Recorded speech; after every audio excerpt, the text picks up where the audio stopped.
Assalamualaikum warahmatullahi wabarakatuh. Di sini saya akan menjelaskan anatomi fisiologi sistem pencernaan.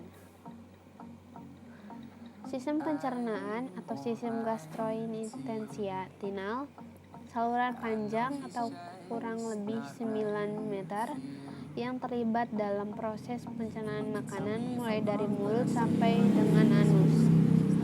Fungsi tersebut yaitu menerima makanan dari mulut, memecah makanan menjadi zat gizi dan energi, menyerap zat gizi ke dalam aliran darah, membuang bagian makanan yang tidak dapat dicerna atau merupakan sisa proses tersebut dari tubuh.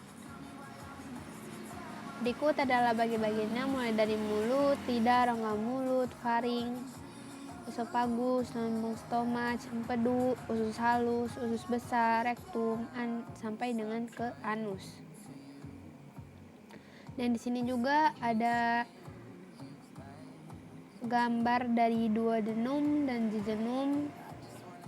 Dan di sini terdapat ileum emphasis into cecum atau large intestine.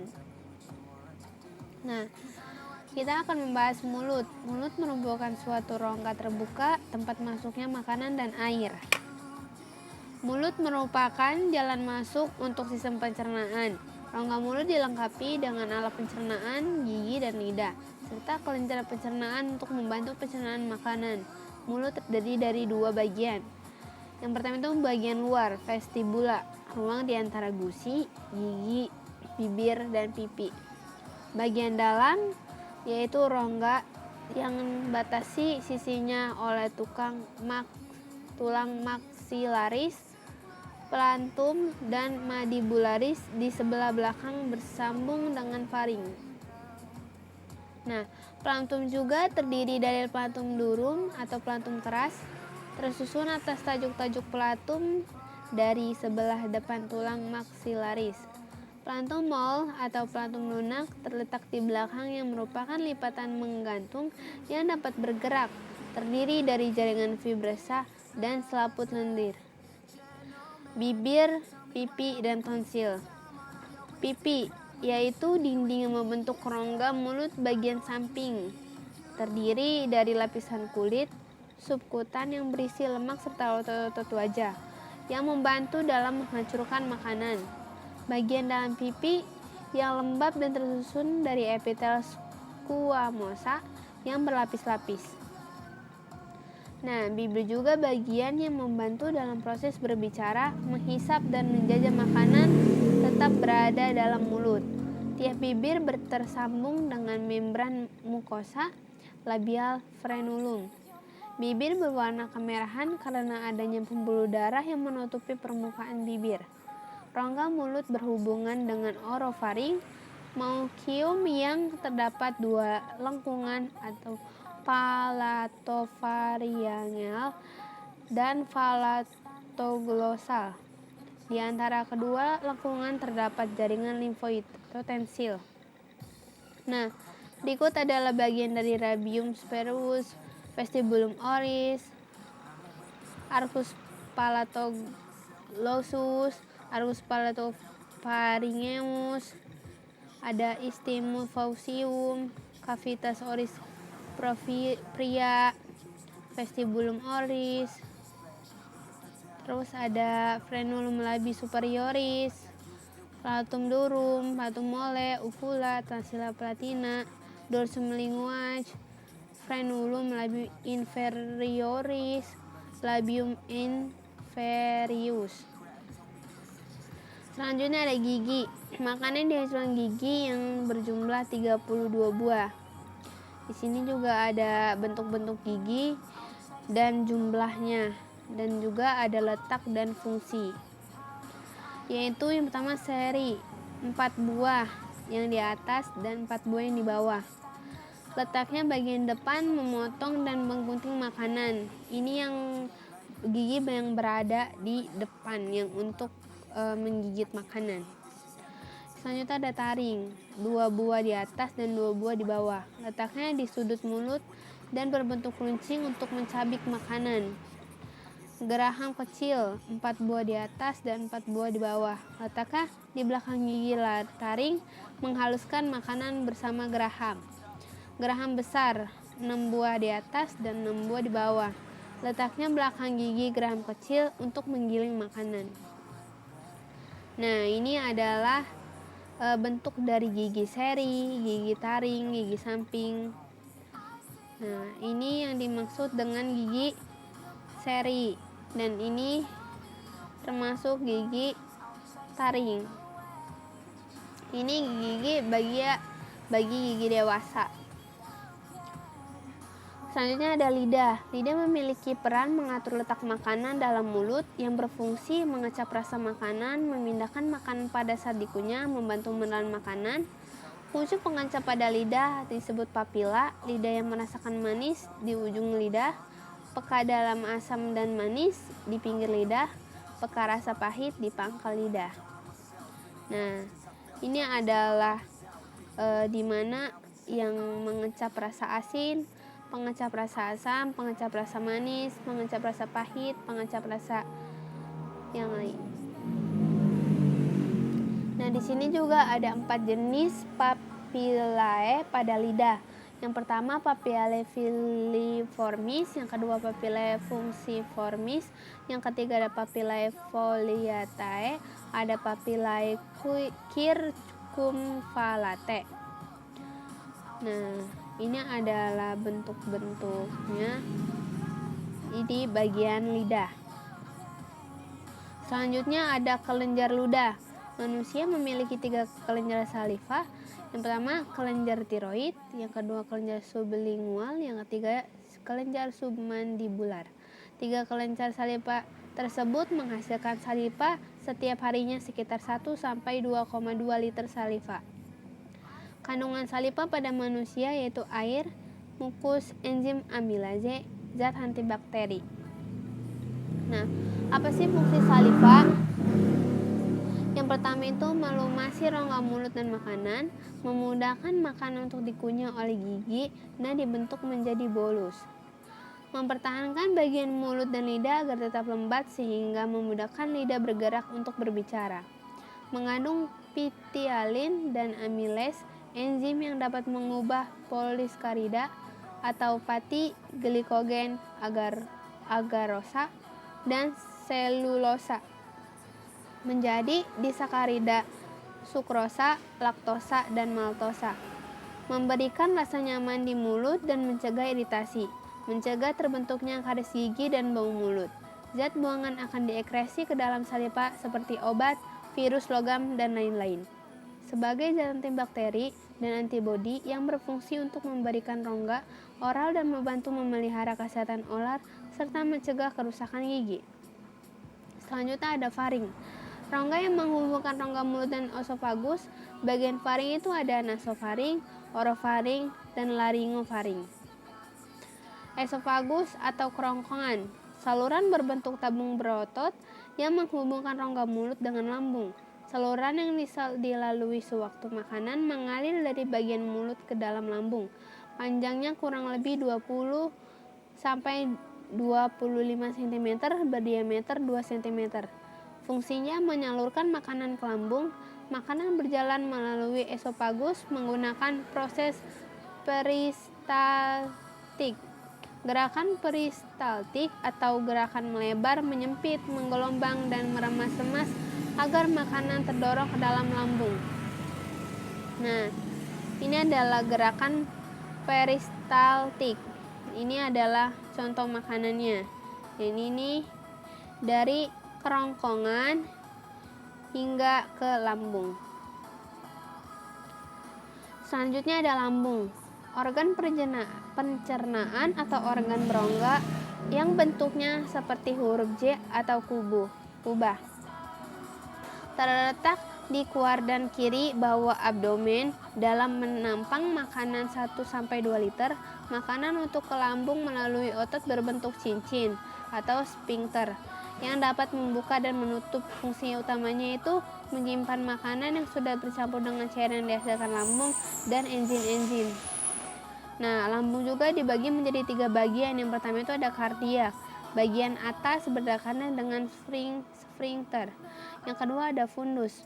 Bagian tengah, bagian penampung makanan, proses pencernaan secara kimiawi dengan bantuan enzim. Yang ketiga ada pylorus. Lambung terakhir, jalan keluar makanan menuju usus halus. Nah, ini adalah bagiannya. Selanjutnya juga ada bagian lapisan lambung. Yang pertama itu ada mukosa atau selaput lendir. Lapisan terdalam lambung yang bersentuhan langsung dengan makanan di dalam lambung.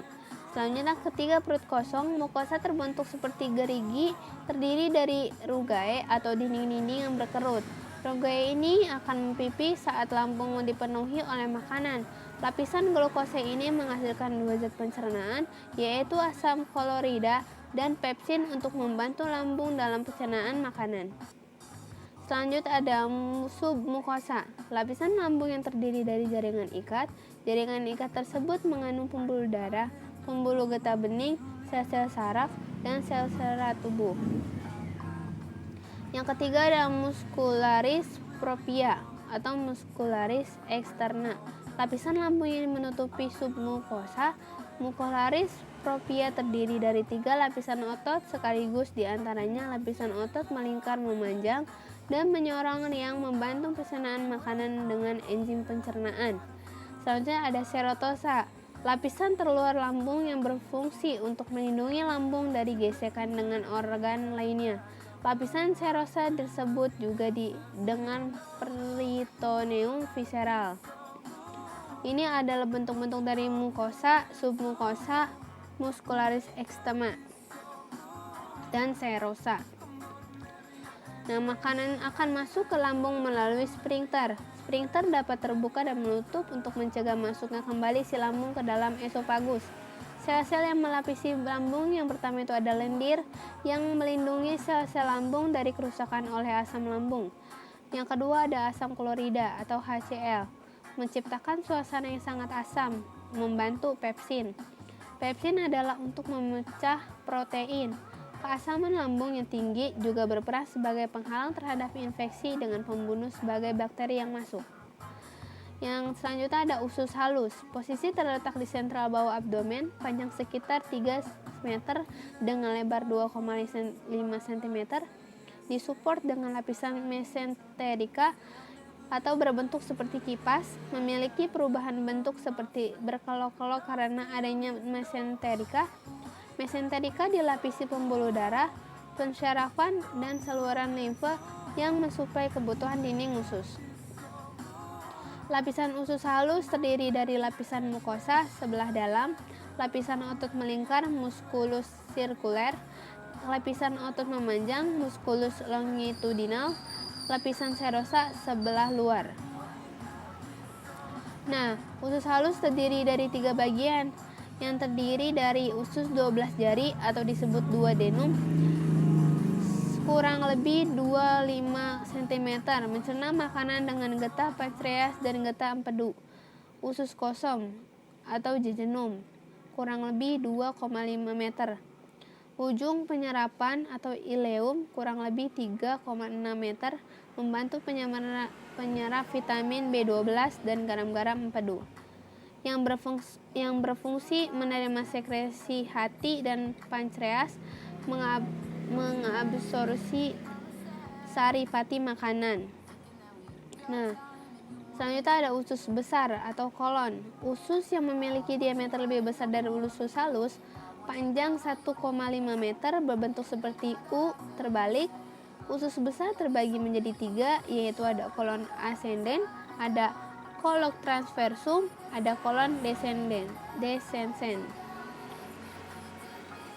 Fungsi usus besar yaitu menyerap air selama proses pencernaan, tempat menghasilkan vitamin K dan vitamin H atau biotin sebagai hasil simbiosis dengan bakteri usus ekstern E. coli.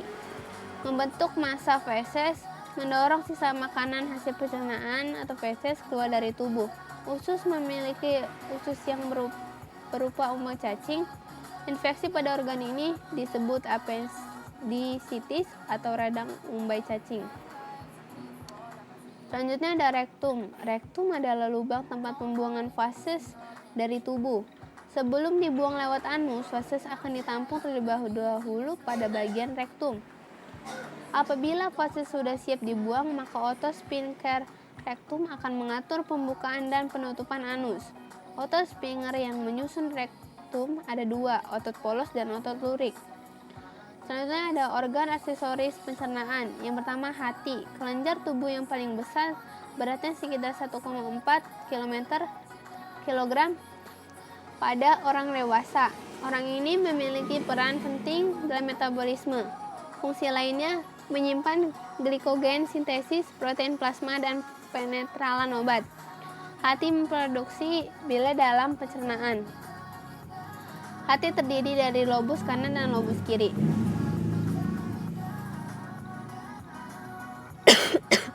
Selanjutnya ada kandung empedu. Kandung berwarna kuning dengan dinding tipis, berotot panjangnya sekitar 10 cm, terletak di bawah hati pada sambungan lobus kanan dan quadratus, tempat penyimpanan empedu yang dihasilkan oleh hati. Empedu dialirkan oleh hati melalui ductus hepaticus. Kandung empedu dapat menampung empedu 50 ml. Selanjutnya ada pankreas. Organ pipi yang berada di belakang lambung dalam abdomen, panjang kira-kira 20-25 cm, tebal kurang lebih 2,5 cm, berat sekitar 80 gram. Nah, selanjutnya di sini ada gambar kelenjar pankreas tersusun dari dua jaringan, yaitu ada asini 80% volume pankreas dan pulau-pulau Langerhans. Nah, di sini ada kelainan sistem pencernaan. Gangguan pada sistem pencernaan, makanan disebabkan oleh pola makan yang salah, infeksi bakteri, dan kelainan pencernaan. Yang pertama itu ada parotitis atau gondong. Penyakit yang disebabkan oleh virus yang menyerang kelenjar air ludah di bagian bawah telinga. Akibatnya kelenjar air ludah menjadi bengkak atau membesar. Selanjutnya ada diare. Diare adalah buang air besar dengan berkonsistensi cair atau mencret sebanyak 3 kali atau lebih dalam satu hari 24 jam. Penyebab diare antara ansietas atau stres, makanan tertentu, atau organisme perusak yang melukai dinding usus. Diare dalam waktu lama dapat menyebabkan dehidrasi. Yang ketiga ada konstipasi atau sembelit. Kesulitan atau jarang buang air besar, mungkin karena fases keras dan kering. Sembelit terjadi jika kim atau bubur makanan masuk ke usus dengan sangat lambat. Akibatnya, air terlalu banyak diserap usus, maka fases menjadi keras dan kering. Yang keempat ada tukak lambung atau ulkus. Luka yang muncul pada dinding lambung akibat terkikisnya lapisan dinding lambung. Dinding lambung diselubungi mukus yang di dalamnya juga terkandung enzim. Jika pertahanan mukus rusak, enzim pencernaan akan memakan bagian-bagian kecil dari lapisan permukaan lambung. Cukup sekian pembahasan dari saya. Wassalamualaikum warahmatullahi wabarakatuh.